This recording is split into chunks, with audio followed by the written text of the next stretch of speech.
folks, this is all the fruit, and today I have for you Pisang Rebus, or the boiling banana, which I found in the beautiful city of Keningau in the state of Sabah in Malaysian Borneo. I was just on the market to get some bananas for a survival mission, because it's better to survive with food than without, especially outside of the fruit season. First I bought those Pisang Berangan, and then I asked about those pretty old and dodgy looking bananas. And at first the guy said something like Pisang Sabah, which might be another name, because I've never seen them in Sarawak or Kalimantan. At least I've never seen them and been told the name. And then when he looked at them properly, he said, itu Pisang Rebus. They are pretty angular, so they look quite a lot like Pisang Kapok, which is a very popular frying banana around here. So I asked several times if this is Pisang Kapok, and he said no, not Pisang Kapok, Pisang Rebus. It's the boiling banana. Most bananas here are being used for frying. Some are being used for banana chips. Yes, people also eat them raw.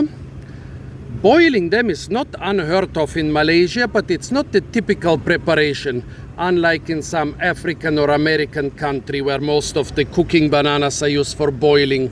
And if they have a special banana here, which is called the boiling banana, that's interesting.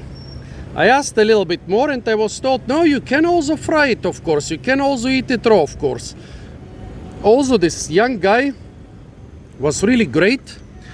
Without me asking, he reduced this price from 5 ringgit 80 to 4 ringgit, and then gave me this big bunch, those two bunches together for 2 ringgit. Very, very nice, very honest young boy. Shout out to him. I mean, yeah, they are very old and probably it would have been difficult to find customers for them, but still, that doesn't mean that he cannot try and sell them for a horrendous price to the white man. If the white man buys this for 5.80, maybe you can sell this to him for 10. But no, I got all of them together for 6 ringgit. Well, since we have Pisang Berangan here, let's try one. I'm taking a banana out of the middle because I don't want to destroy the ikat or bundle. So Pisang Berangan, yeah, looks a bit like a Cavendish banana, just smaller. Smells a bit like a Cavendish banana, but the inside is slightly orange. My phone shows it in yellow, but I see it in pale orange.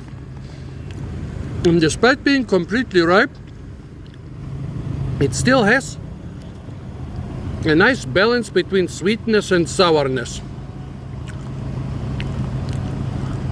It's probably a bit more sweet than it is sour, but the sourness is still there.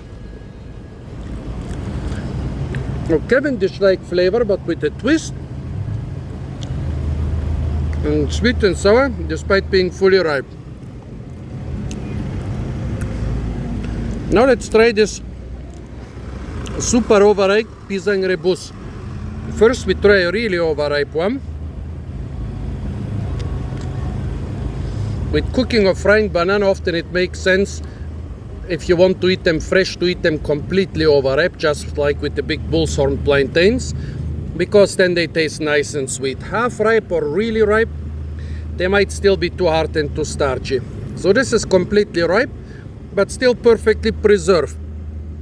The first thing I see is the skin is much thinner than this Pisang Berangan, and I think it's also considerably thinner than a normal Pisang Kapok skin.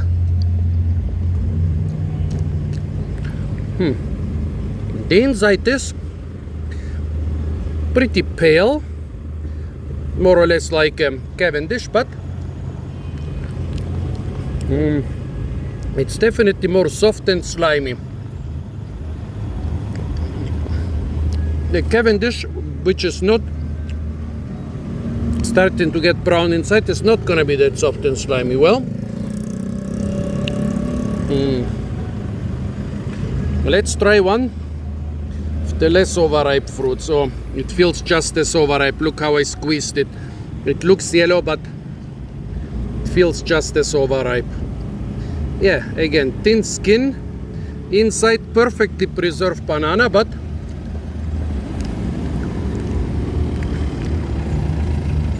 really soft and slimy. Both those Pisang Rebus,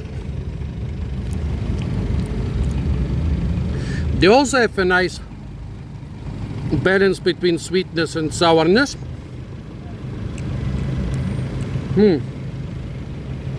But they almost lack the typical Cavendish banana flavor. They have a very weak banana flavor. While the Pisang Berengam, yes, sweet and sour, but pretty hard. You can, even if you feel them, you can feel the perfectly ripe bananas are still pretty hard. Orange inside, thick skin, rough skin on the inside. Here you can see it, thick rough skin on the inside. And totally a flavor similar to Cavendish, but not quite like Cavendish. Well, this one, soft, thin skin, also a mix of sweet and sour, but no trace of the typical banana flavor. Yeah, it still tastes like a banana, but without the banana flavor. So folks, this was the strange boiling banana here in Sabah in Malaysian Borneo. Tell me what you think this could be. Tell me what you think about this banana. Apart from that, stay tuned for a lot more banana videos from the beautiful and incredibly banana rich island of Borneo. And of course, don't forget to like, share, comment and subscribe.